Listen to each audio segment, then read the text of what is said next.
Sveiki, mano vardas Ieva.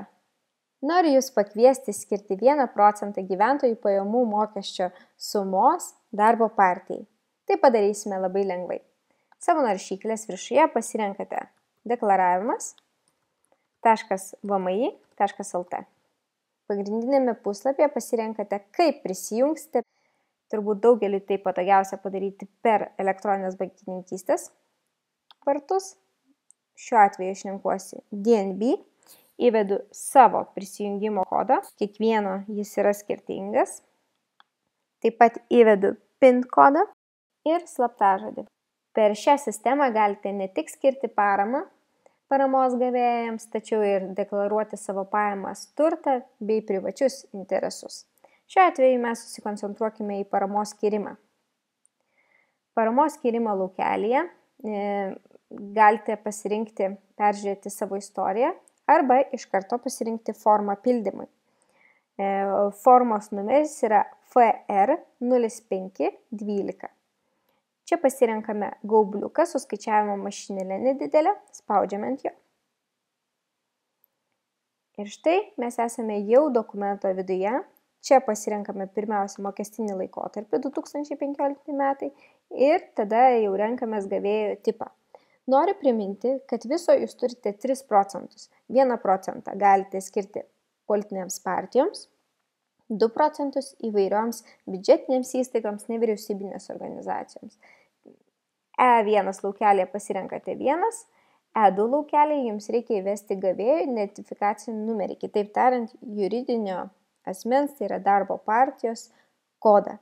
Nueinate į darbo partijos puslapį, darbopartija.lt. Viršuje yra 1proc. Ir per vidurį randate identifikacinį numerį. Jį mes nukopijuojame ir įklijuojame į formą. E3 laukelėje jūs galite pasirinkti konkrečiai padalinį ar skyrių, kuriam norite paskirti savo 1%. Šiuo atveju aš priklausau Vilniaus miesto skyriui, todėl galiu nurodyti Vilniaus miesto skyriui.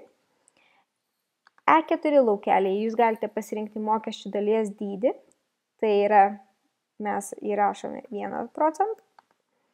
Ir E5 laukelėje iki kelintų metų, tai yra mokestinį laikotarpį, iki kelintų metų jūs norite paskirti šią paramą. Aš renkuosi maksimalų laikotarpį. Dešinėje pusėje viršuje pateikti deklaraciją. Jeigu norite dar iš karto paskirti savo 2% nevyriausybiniam sektoriui, tai galite padaryti toje pačioje formoje. Netrukus parodysiu kaip.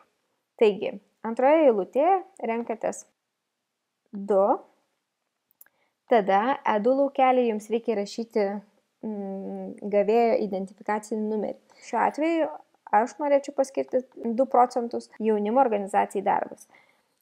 Einu į j.lt, į kontaktus, čia randu identifikacinį numerį, jį nukopijuoju, įklijuoju. E3 laukelėje taip pat galite pasirinkti, kam konkrečiai kokiam padaliniui norite skirti. Šiuo atveju aš skiriu visai organizacijai, pasirinkite mokesčio dalies dydį E4 laukelį, 2% ir mokestinį laikotarpį, iki kada jūs norite skirti. Vėlgi renkuosi maksimalų. Galite pasitikrinti, ar nėra klaidų. Yra viršuje šauktukas. Spaudžiame. Klaidų nėra, tik keletas perspėjimų. Kadangi darbas atliktas, spaudžiame pateikti deklaraciją. Klausia, ar tikrai norite pateikti deklaraciją, spaudžiate pateikti deklaraciją ir viskas. Dokumentas yra perduotas apdorojimui. Nepamirškite pasitikrinti, ar dokumentas apdorotas teisingai. Tai noriu padėkoti už kartu praleistą laiką, padėkoti už tai, kad remiate ir skiriate savo mokesčių dalį darbo partijai. Iki susitikimo ateinančiais kartais. Viso.